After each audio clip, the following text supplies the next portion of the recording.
Voilà donc cette institution financière en péril, la banque Lehman Brothers, avec son immeuble, on est au milieu de Manhattan, juste à côté de Broadway qu'on aperçoit là-bas.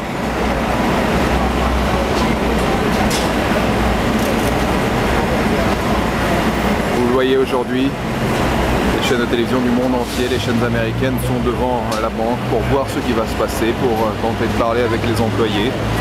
De nombreux journalistes sont en direct.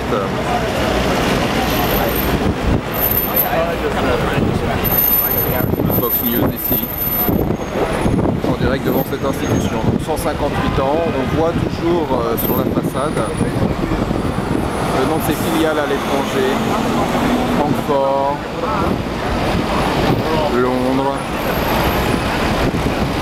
ces filiales qui aujourd'hui entraînent ces places financières étrangères dans la tourmente, dans une crise qui s'emparait du monde entier en quelques heures, après ce dimanche noir lors duquel personne n'a voulu racheter cette banque qui pourtant il y a encore quelques mois, en décembre dernier, affichait des bénéfices records.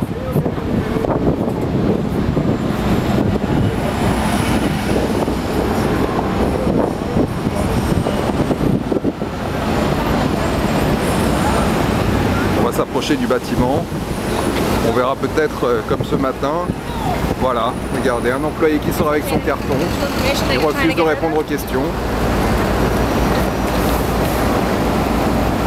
Ils sont des dizaines comme lui depuis ce matin, voire des centaines, à avoir amené des grands sacs, des grands cartons pour amener leurs valises chez eux. Ils ne se font pas d'illusions, pour eux ils ont perdu leur emploi, même si techniquement ce n'est pas encore la faillite, mais juste c'est au juge maintenant de décider du sort de la compagnie. Elle est protégée de la faillite et des créanciers pour l'instant provisoirement.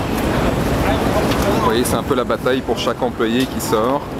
Il y a une armada de collègues qui sont là pour tenter d'arracher quelques mots. C'est un peu toujours les mêmes, hein. Ceux qui ont parlé se montrent résolus, prêts à tourner la page.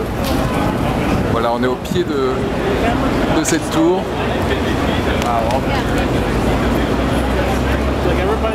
Tout à l'heure, un gérant de fortune qui passait par là a comparé cette crise financière à la crise de 1929 et il a eu ces mots terribles et ironiques. Il a dit ça paraît affreux à dire, mais je ne peux pas m'empêcher de regarder le sommet de la tour pour voir si quelqu'un va sauter par la fenêtre.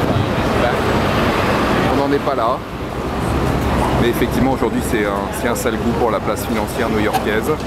À l'instant même, d'ailleurs, le maire de la ville, Michael Bloomberg, fait un point pour savoir comment la ville va s'en sortir, car pour l'État de New York, pour la ville de New York, pardon, eh bien, c'est effectivement un énorme manque à gagner.